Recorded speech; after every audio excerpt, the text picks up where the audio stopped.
ډېر ګران او زړه ته رانږدې ماشومانو سلامونه. هیله لرم چې ټول جوړ روغ او خوشحاله اوسئ او راغلي وئ چې خپل درس ته غوږ ونیسئ. خپل درسي چینل ته ډېر ښه راغلاست. هیله لرم چې خپل درسونه لایک کړئ او د نورو ملګرو سره یې هم شریک کړئ. سبسکرایب مه هېروئ ترڅو ټول درسونه په منظمه توګه ولیدای شئ. بیا به هم خپل نوی درس پیل کړو په مبارکه کلمه. اوس تاسې ووایئ بسم الله الرحمن الرحیم. آفرین، شاباس. بسم الله الرحمن الرحیم زموږ تاسو مبارکه کلمه ده. خپل لوست او هر نیک کار په دې کلمه پیل کوو. زموږ تاسو نوی درس بیا هم د پښتو ځانګړي توري دي. تاسې خپله ووایاست. ت ث ذ دال ر ی شین نون. آفرین، شاباس. ښه زده شوي.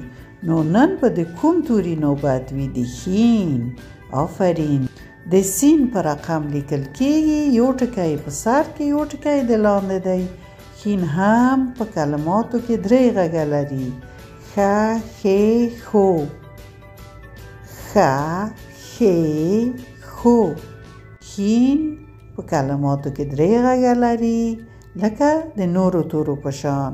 اوس به وګورو چې ما ښین په کومه کلمه کې تاسو ته ټاکلی انتخاب کړی مې دی او څرنګه غږ کړي. ښین ښار. ښین ښار.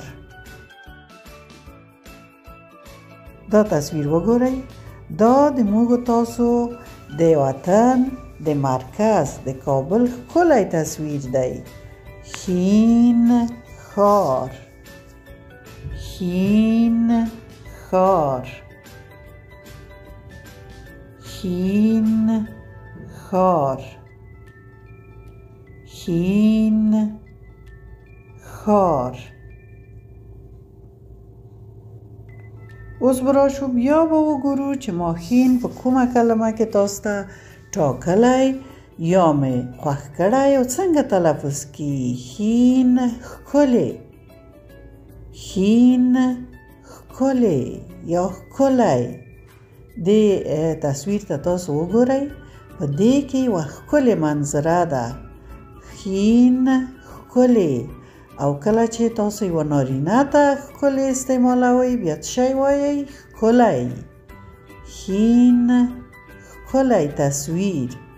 او کله چې وایئ ښکلې منظره بیا منظرې ته ښکلې راځي. ښین ښکلی.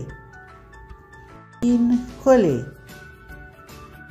اوس به راشو د ښین ترانه به ولولو. وبه ګورو چې ما په کومه کلمه کې تاسو ته ترانه خوښه کړې. دوه ځلې به یې زه درته ولولم بیا یې تاسو هم را سره ولولئ. ښین ښکلی. زه ښکلې هیلۍ لرم. دوه دانې کښتۍ لرم.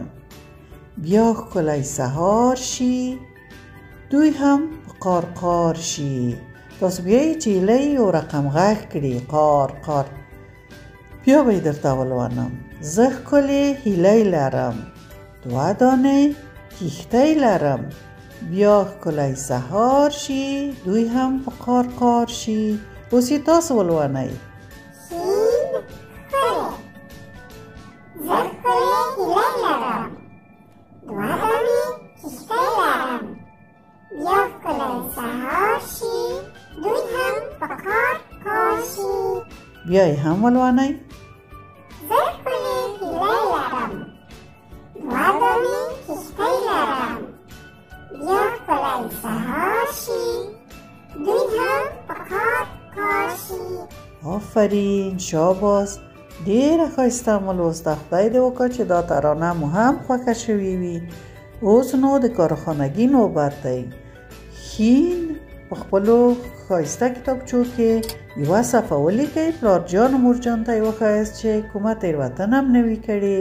نور نو مو وخت پوره شه. د خدای پامان.